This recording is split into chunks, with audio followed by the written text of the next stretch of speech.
Ladies and gentlemen, I want to read you a Guardian article. Kevin McCarthy victory lap over the debt ceiling bill could end early. This is an article from today, June 2nd. Freedom Republican members argued the deal should have enacted deeper spending cuts and shorter borrowing limits. And it talks about how Republicans, at the end of the day, even because there were more Democrats, which is what Matt Gaetz talked about, voting for the debt ceiling bill.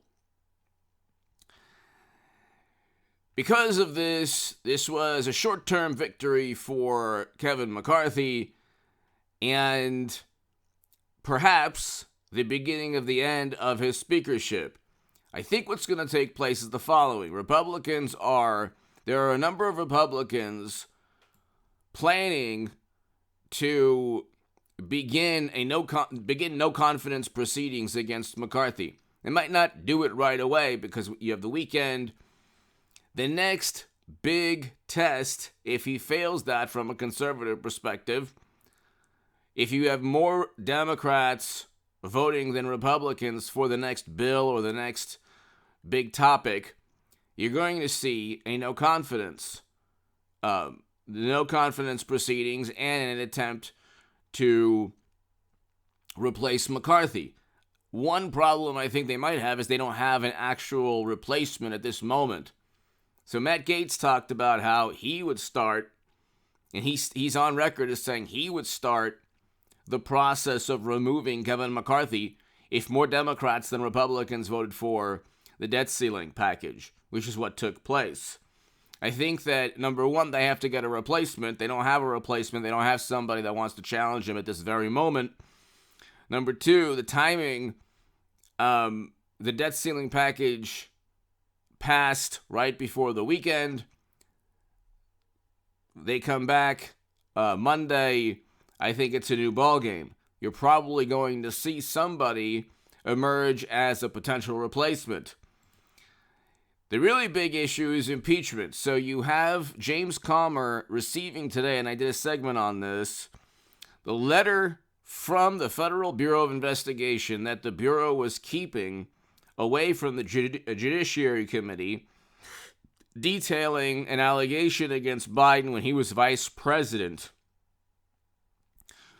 that he altered U.S. foreign policy for $5 million. So cash and money to alter U.S. foreign policy. People might say, oh, just kickbacks, no big deal. Well, you don't have a sovereign country if you allow politicians, really interesting, if you allow politicians to just get away with that, where's the sovereignty? And how on earth can you have a functioning democracy, republic, constitution, country? You can't. So impeachment, I think, is what's really keeping McCarthy in his speakership role. Okay, because even the Guardian is saying that oh, well, you know what? He's probably going to get there's probably going to be an effort to replace him. Right now, ladies and gentlemen, right now, the bar has been set so low for a political victory in this country. There's CNN pundits, who think that Joe Biden is doing a good job simply because he passed legislation. So what? Inflation is through the roof for rent, food, energy costs. It's through the roof. We are heading towards more bank runs. Another recession. We had a recession under his watch, but then he flooded the country full of 200 million barrels of strategic petroleum reserves. Unemployment is creeping back up, and you have a situation where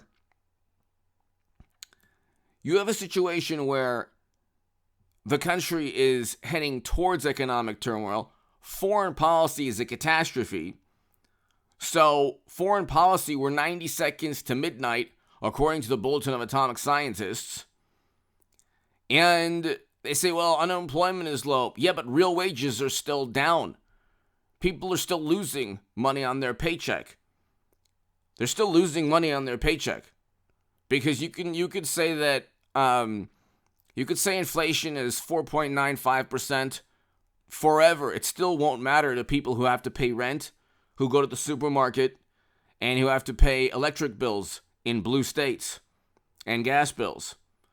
So you're still looking at inflation for every day, for what people use every day, through the roof. Real wages are down. Real wages were up under Trump. We had household median incomes at record highs under Trump. We had real wages up, and we had inflation at around 2%. And inflation was far lower for food, for rent, and for energy under Trump. That is a fact. It was the Democratic Party that led the way in terms of shutting down economic activity, which is another reason why Kevin McCarthy should have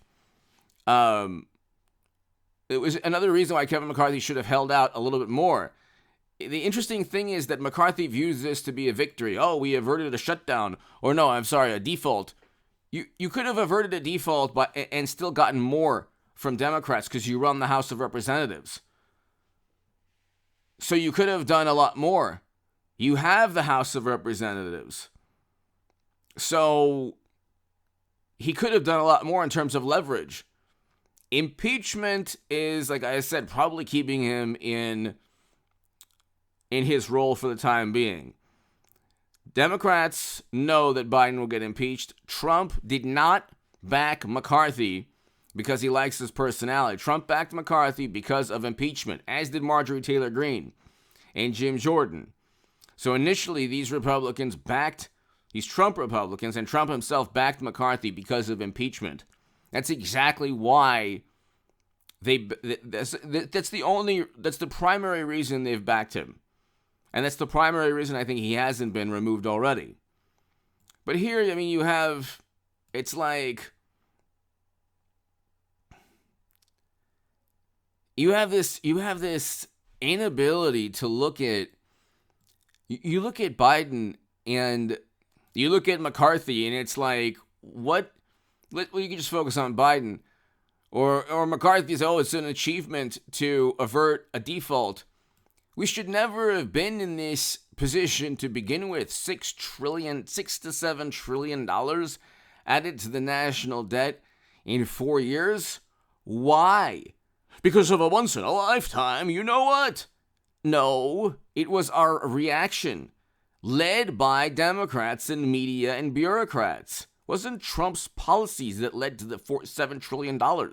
Anyone who said that Trump added to the debt in his last year is being disingenuous, duplicitous, or just completely ignorant. And what policy of Trump? Trump didn't come in and said, Trump didn't become president saying, oh, we're going to shut down economic activity my last year in office. That wasn't Trump's policy. That was a decision made, led by Democratic governors who didn't have to listen to Trump. Democratic governors can shut down their state tomorrow. The federal government can't do anything about it. Maybe the federal government could use some leverage in terms of funding, but if you're going to shut down your state, initially you're not worried about funding. So Democratic governors tomorrow can shut down their states again, and Biden couldn't do a thing about it.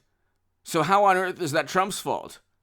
We added $7 trillion to the debt from Trump's last year up until today, $3 trillion under Biden, because of Democratic policies. And now we're still the Democratic policy of shutting down economic activity, which is a fact. That, again, it wasn't Trump. If anything, Trump wanted to open up the economy, and you'd have the Washington Post and Times and others saying, oh, defying experts, Trump wants to open up. I mean, it's like they yell the loudest. They shout and yell their counterproductive policies so the entire universe hears what they want to take place. Then it takes place, and they say, gosh, it's once in a lifetime. What could we have done? Anyway, hit subscribe to this channel right now. I think McCarthy is in there primarily because impeachment. It's the weekend. I think there will be an effort to oust him. Republicans are planning that right now. Give me your thoughts. Hit